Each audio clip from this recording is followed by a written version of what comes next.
Blessings to you, our friends. We are the Ancestral Medicine Women, healing from the past for the present and the future.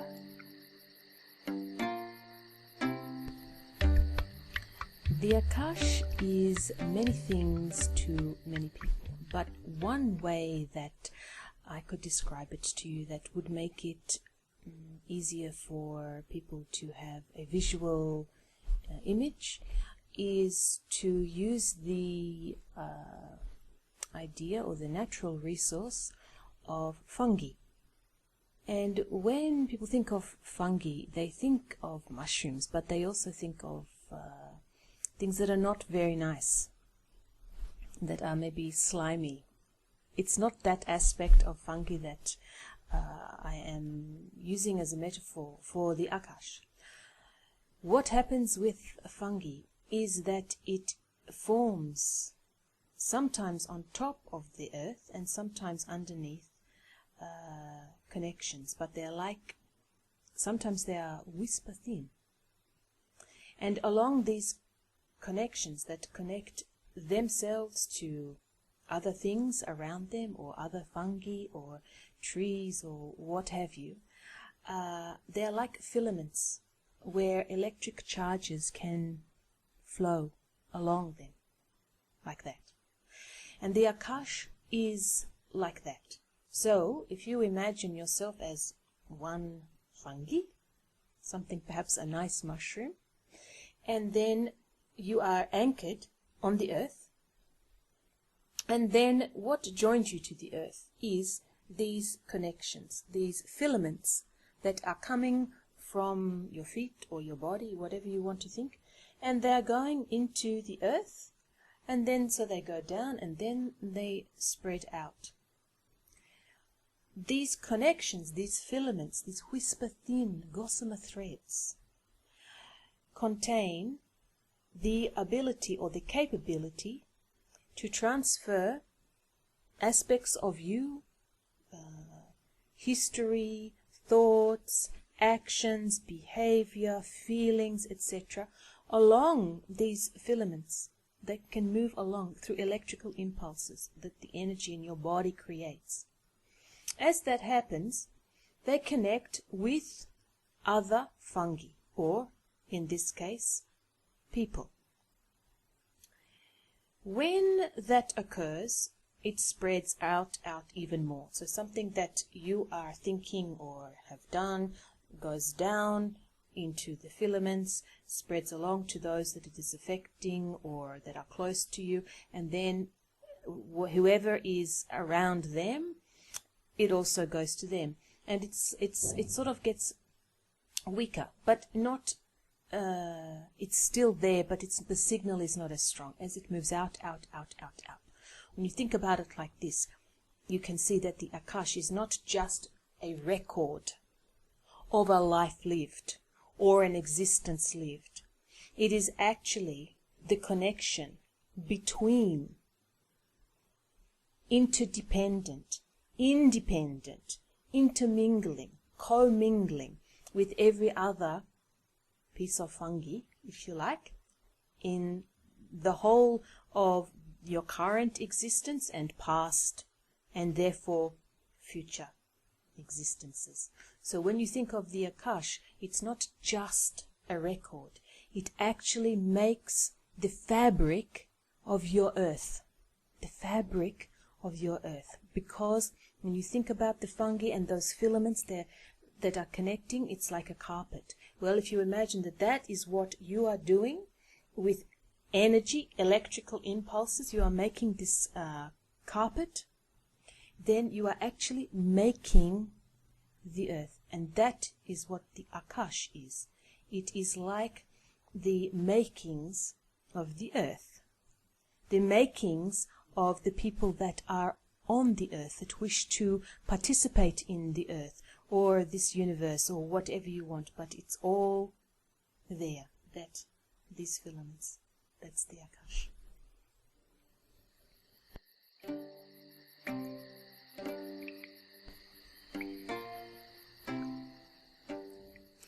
An Akashic reading is something that is very personal.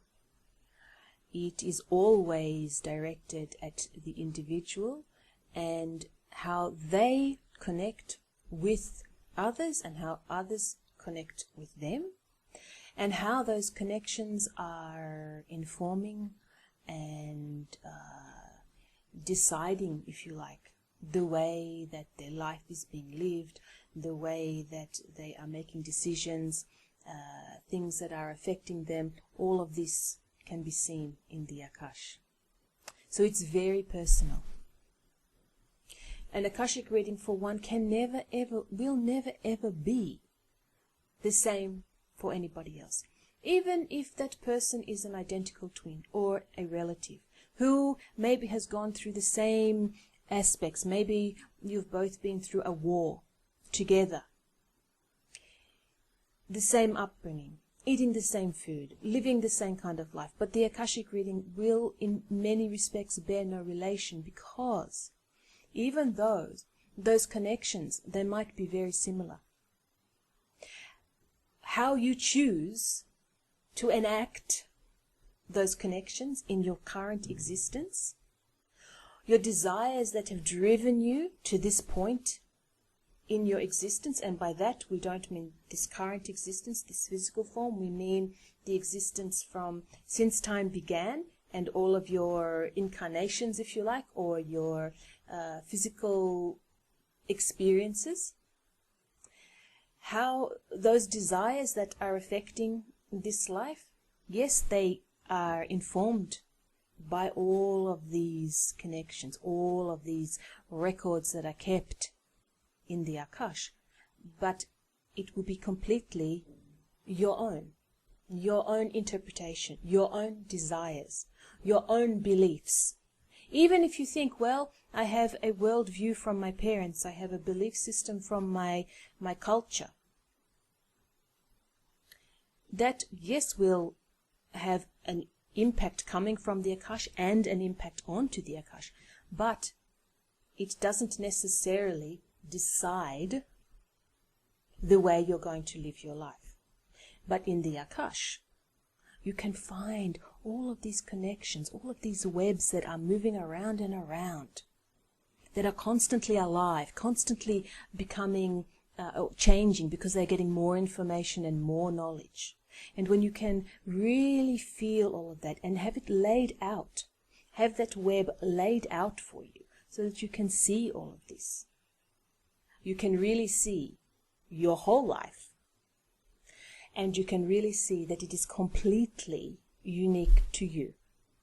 And that's a really important thing to remember when you are looking for an Akashic reading. You have to understand this is just about you. And of course you say, well, if I'm going to have an Akashic reading about me, of course it's about me.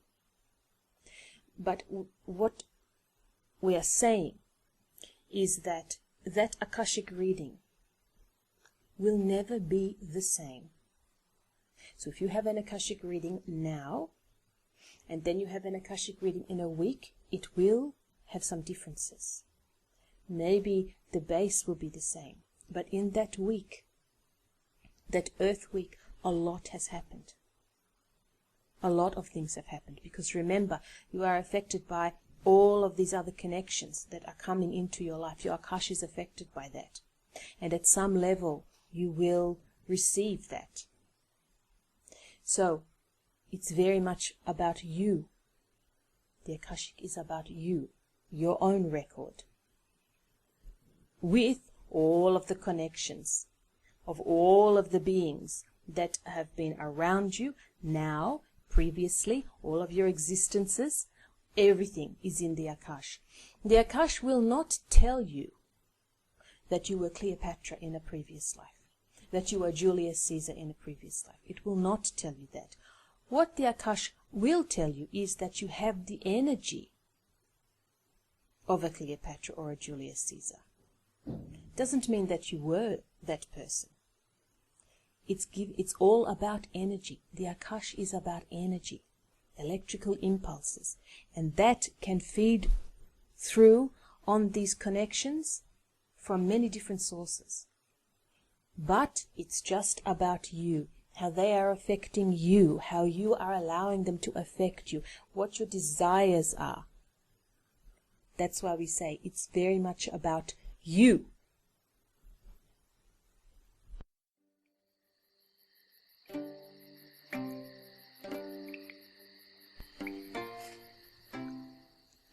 When people are seeking healing of any description, physical, emotional, mental, spiritual, it doesn't matter.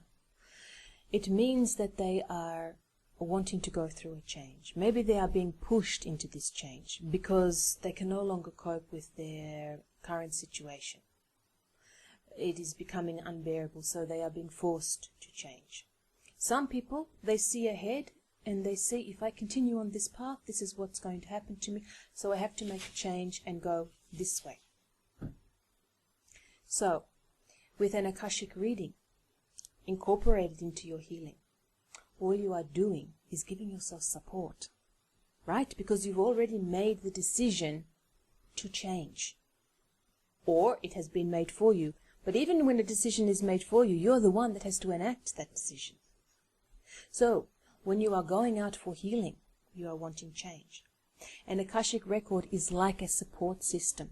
Exactly as it is these system of webs and filaments that are coming out of your existences and crisscrossing and connecting with others, right? As much as that is then becoming a support, because they are all so tightly together.